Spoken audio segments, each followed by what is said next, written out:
බුද්ධිමත් වන්න. කිසිවක ඔබගේ උත්සාහය තැකීමක් නොකළද දිනක ඔබට ඉතිරිවන්නේ උත්සාහයෙන් ලබන ප්‍රතිඵල පමණි. ගිය සතියේ පොරොන්දු වුණා වගේම මේ සතියේත් සදාන්තර සජීවී විකාශය අරගෙන මම ඔබේ ආලින්දයට ආවා. නොමග නොයන් පුතේ ඔබට රටක් ඇතේ. නොමග යන පුංචි සිත් සුමගට ගන්න. එකතු වෙන්නකෝ අපේ ධම්මපදයෙන් මිදක් විශේෂාංගයත් එක්ක.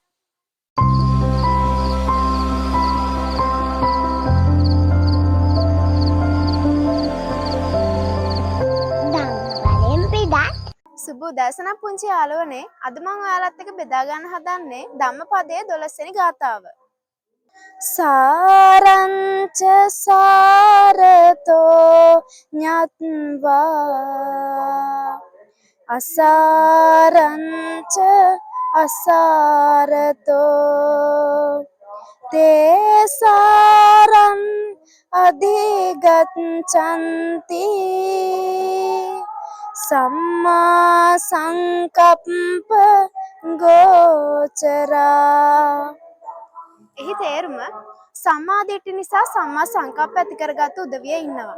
සීල සමාධි ප්‍රඥා ආදී සාරවත් දේ අයරුණොත් නිස්සාර දේ අයරුණොත් වටහා ගන්නවා. ඒ නිසා ඔවුන් සාරවත් වූ නිවන අවබෝධ කර ගන්නවා. ස්තුතියි. මේ වගේම ලස්සන ධම්මපදයේ ගාථාවකින් ඕගොල්ලන් ලබන සතිය හමු වෙන බලාපොරොත්තුෙන් අදට මම සමුගන්නවා. සුබ දවස. හරවත් ධම්මපද ගාථාවක් ඇහුවනේ.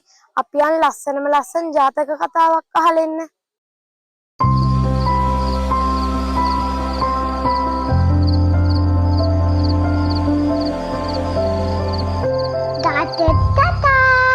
සුබ උදෑසන අච්චුට යාළුවනේ ඔයාලා හැමෝටම ඔන්න ගිය සතිය පොරොන්දුනා වගේම මේ සතියේ මම ආවා ඔයාලගේ ආලින්දයට ලස්සන ජාතක කතාවක් අරගෙන. ඉතින් චූටි යාළුවනේ ඔයාලා දන්නවද අද මම අරගෙන ඇවිල්ලා තියෙන ජාතක කතාවේ නම? අද මම අරගෙන ඇවිල්ලා තියෙන්නේ සම්මුග්ග ජාතකය. ඔන්න අපේ මහා බෝධිසත්වයාණන් වහන්සේ තාපසයෙක් වෙලා ඉපදුනා. ඒ තාපසතුමා ජීවත් වුණේ මිනි මස් කන රාක්ෂයෙක් ඉන්න කැලෑවක. තාපසතුමාගෙන් බණ අහන මේ රාක්ෂයා කවදාවත් තාපසතුමාට හිරිහැරයක් කළේ නැහැ. ඔන්න එක දවසක් තාපසතුමාගෙන් බණ අහන්න ආපු ලස්සන කුමාරිකාවකට රාක්ෂයාගේ හිත ගියා. ඉතින් මොකද දන්නවද කළේ? රාක්ෂයා රන් කරඩුවක් ගෙනල්ලා කුමාරිකාව ඒකේ වාඩි කරලා කුමරියට හිරිහැරයක් වෙන්නේ නැති විදියට කරඬුව ගිල්ලා. දැන් කුමාරිකාව ඉන්නේ රාක්ෂයාගේ බඩේ. කුමාරිකාවට බඩගිනි වුණාම කරඬුව වමාරලා කන්න බොන්න දීලා ආයෙමත් කරඬුව ගිලිනවා. ඔන්න එක දවසක් කුමරියට නාගන්න ඕන වෙලා කරඬුව වමාරුවා. රාක්ෂයා කරඬුව වමාරලා කුමරියට නාගන්න සැලැස්සුවා. කුමරිය නාගන්නකන් රාක්ෂයා නිදාගත්තා. කුමරිය නාගෙන ඉවර වෙලා කරඬුව උඩ වාඩි වෙලා ඉන්නව දැක්කා දඩයමේ ආපු කුමාරයාත් ඇවිල්ලා කරඬුව උඩින් වාඩි වුණා. ඒ ගමන්ම රාක්ෂයට ඇහැරුණා. කුමරිය මෙන්න මෙහෙම හිතුවා. රාක්ෂය දැක්කොත් මේ කුමාරයව ගිලී කියලා බයටම කුමරිය ගාව තිබ්බ සලුවෙන් කුමාරයව වැහැව්වා. රාක්ෂය දැක්කා කුමරිය නාගෙන ඉවර බව. කුමරිය නාගෙන ඉවර නිසා රාක්ෂය කරඬුව ගිල්ලා. දැන් ඉතින් කුමරියයි දෙන්නම රාක්ෂයගේ බඩේ. ඔන්න එදාම රාක්ෂයට හිතුණා තාපසතුමාගෙන් බණ අහන්න යන්න ඕනේ කියලා. ඊට පස්සේ තාපසතුමා ඉන්න ආරාමයට ගියා. එතකොටම තාපසතුමා මෙන්න මෙහෙම හැව්වා. කොහෙද මේ තුන්දෙනාම යන්නේ? රාක්ෂයට දැන් හරිම පුදුමයි. රාක්ෂය මෙන්න මෙහෙම හැව්වා. කොහෙද තාපසතුමනි මෙතන තුන්දෙනෙක් මම විතරයිනේ. තාපසතුමා මෙන්න මෙහෙම කිව්වා.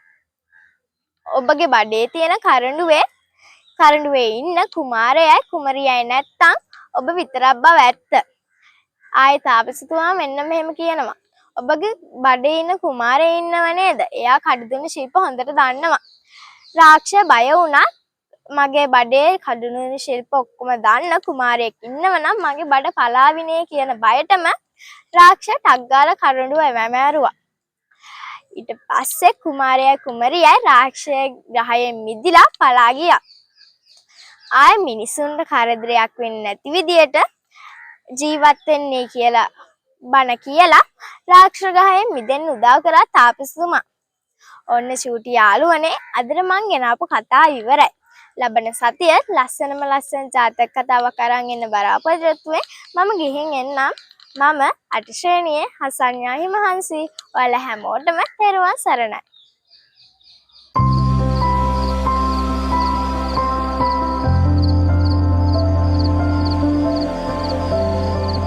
කිරිත් මල්ලම ආයිබෝවන් සුබ උදෑසනක් පුංචි යාළුවනේ. ඔන්න ඉතින් මම ගිය සතියේ පොරොන්දුනා වගේම මේ සතියේත් ඔයාලගේ යාළින් දෙයට ආවේ සිරිත් මල් දමේ කවියක් සමගින්. පාරේ යන එන විට අයින් වීමෙන් දකුණට දුව පැන දඟනකොට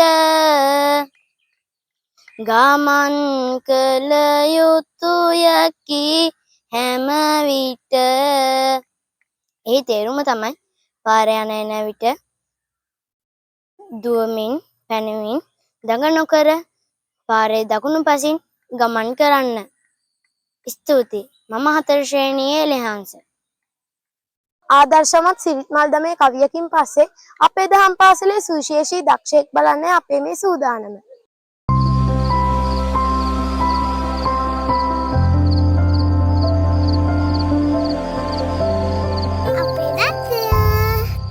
සුබ උදෑසනක් පුංචි යාළුවෝ හැමෝටම.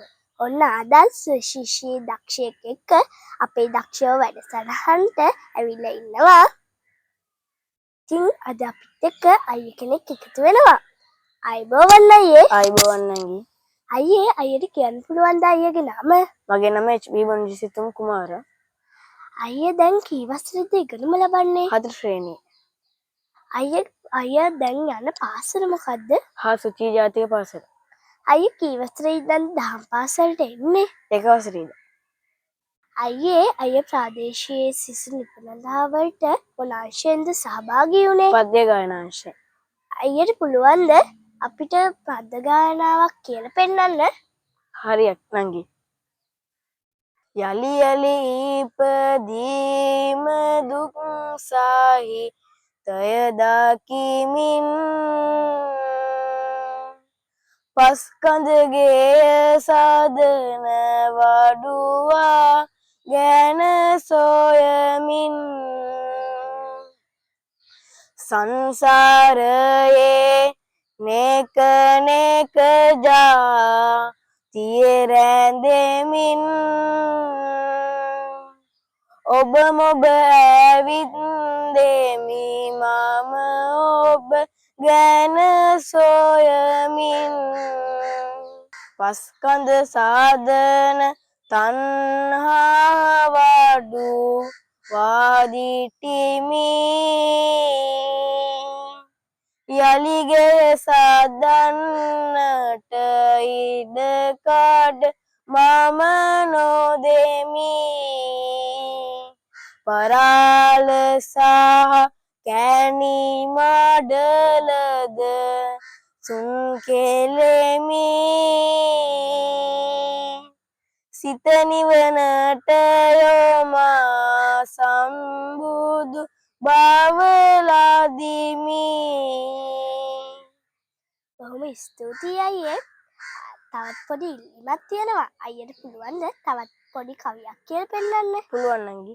ජාතිය රන් විමනක් වේ ආගම මිනි පහනක් වේ ඒ රැක ගන්නට මෙලොවේ සමත් වෙතොත් පුත නුඹ වේ තම සැප සොයමින් යොමු වී දහමට කිසිවෙකු හිංසා නොකළොත් සතුනට දුක ඔහු පසුපස පැමිණෙයි හැම විට සැපතක් නොලැබෙයි පරලොව ගිය විට.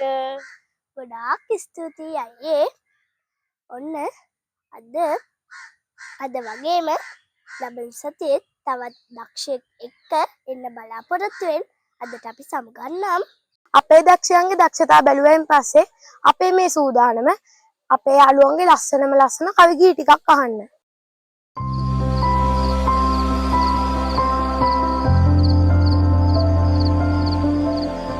පැවිදි පිටුවේ සුබ උදෑසනක් වේවා පුංචි නංගිලා මාලිලා හැමෝටම. ඉතින් ඔන්න වෙනද වගේම කවි ගී පිටුවෙන් මං ආව ඔයාලට ලස්සන කවි සින්දු ටිකක් අරගෙන. ඉතින් ඉස්සෙල්ලා මල්ලි කෙනෙක් ඉන්නවා. මල්ලි ඔයාගේ නම මොකද්ද? ලවන්. ලවන් මල්ලි කී වසරේද ඉන්නේ? 5 වසරේ. ඉතින් ලවන් මල්ලි අපිත් එක්ක අද එකතු වෙලා ඔයා මොනවද කියන්නේ කවියක්ද ගාතාවක්ද? කවියක්. කියන්න බලන්න එහෙනම්. ගුරුවරුන් කිසිම විට සතුටු නොම වෙති තැලුමට හොඳින් එය සිහි කොට වැරදි නොකරන්න තැලුම් කෑමට. බොහොම ස්තුතියි මල්ලි හරිම ලස්සන කවියක්. ඉතින් පුංචි යාළුවනේ තවත් මල්ලි කෙනෙක් ඉන්නවා. මේ මල්ලි නම් මට හොඳට දැකලා පුරුදුයි. ඔයා මේක නේද? ඉතින් මේක මල්ලි මීට කලින් අපිත් එක්ක තිත්තිර ජාතකය ගැන ලස්සන විරිදුවක් එකතු කරා නේද? එහෙනම් අද මොනවද අපිත් එක්ක එකතු කරගන්නේ? එහෙනම් කියනවලද ඔයා කවිය? පින්මද පුතුන් 100ක් ලදු වත්නිසාරු ගුණරැන බේලෙන් යුතු පුතුමය ඉතාගරු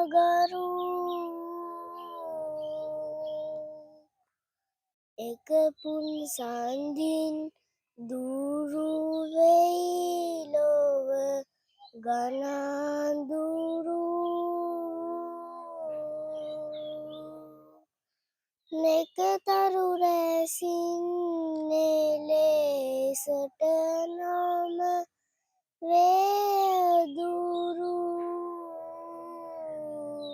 හරිම ලස්සන කවියක්. ඉතින් ඒ වගේම තවත් පුංචි නංගි කෙනෙක් එකතු වෙලා ඉන්නවා. එයාත් මේක මල්ලිත් එක්ක ලස්සන විරිදුවක් කියන්න අපිත් එක්ක එකතු වුණා. ඉතින් ඔයා මහී නේද? අද මොනවද ඔයා අපිත් එක්ක එකතු කරන්නේ? කවියක්ද ගාතාවක්ද? කවිය. කියන්න බලන්න එහෙනම් කවිය.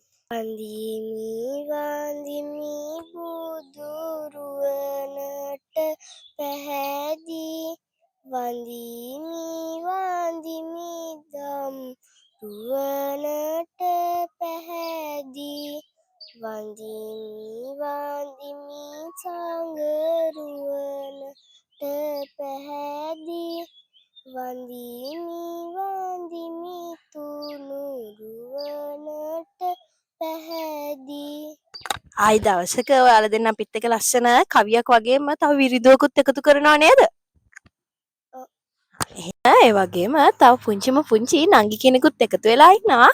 ඉතින් නංගි ඔයාගේ නම මොකද්ද? යෙනුලි. යෙනුලි නංගි කී වසරේද ඉන්නේ? 3. එතකොට යෙනුලි නංගි අපිත් එක්ක අද මොනවද එකතු කරන්නේ? කවියක්ද, සින්දුවක්ද, ගාතාවක්ද? සින්දුවක්. හරි. එහෙනම් ඔයාගේ ලස්සන සින්දුව අහලා අපි කතා කරමු.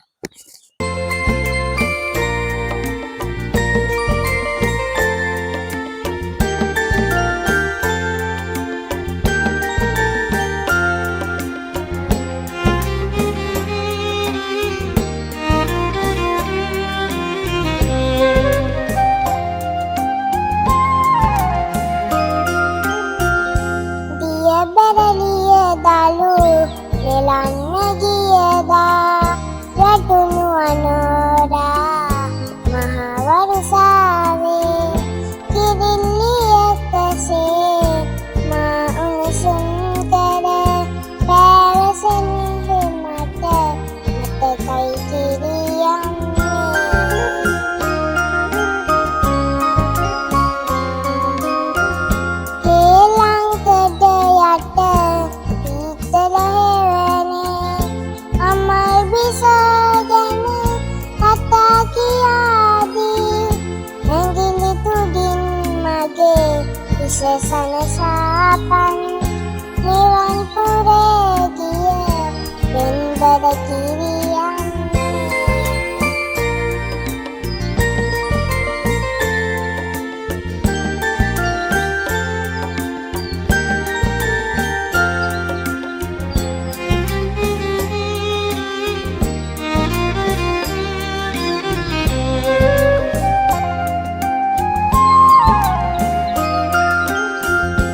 වැලි පිල්ලාවේ නුඹේ නමින් තව හිත පිපෙනවා හන්දාවේ දරා වැටි ගිය බුලත් පන්දලම් කඳුළු සලනවා සංකාවේ දිය බෙරළිය දලු දෙලන්න ගියදා වැටුණු අනෝරා මහවරුසාවේ කිරිල්ලි එකසේ මා උණුසුම් කර පැවසෙන හෙමට මුතෙක් හයි කිරියම්මේ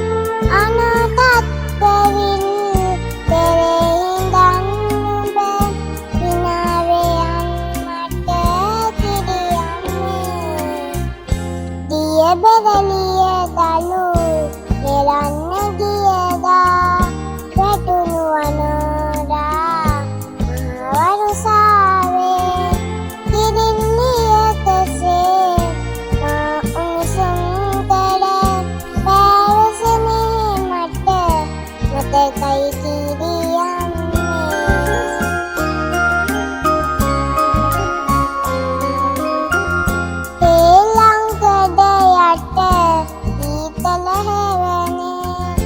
අමල් බිසෝගන කතා කියාදී ඇඟිලි තුඩින් මගේ විස සනසාපන් නිවන් පුරේ ගිය පෙම්බර කිරියම්මේ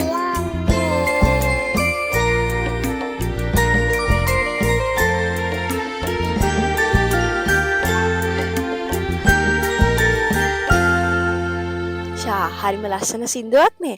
නංගි ඔයා දන්නවද මේ සින්දුවේ මොනවා ගැනද කියවෙන්නේ කියලා? ආච්චි කෙනෙක් ගැන.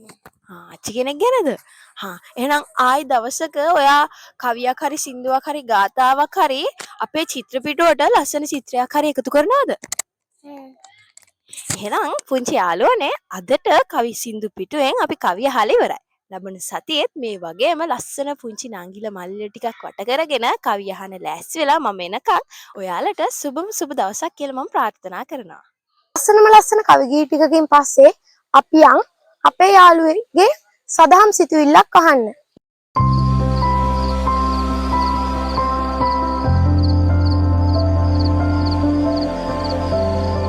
සදම් සිතුවිලි අයිබෝවන් පුංචි යාළුවෝ හැමෝටම අහේතුකව අනුන්ට උපකාර කරන්න යම් දිනක ස්වභාව ධර්මය විසින් අහේතුකව රැකගනු ඇත.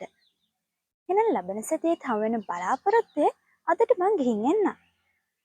ලබන සතියේත් හමු වෙන බලාපොරොත්තුෙන් අදට මම ඔබෙන් සමුගන්නවා. මම 8 ශ්‍රේණියේ ලුසඳ අනුතිල.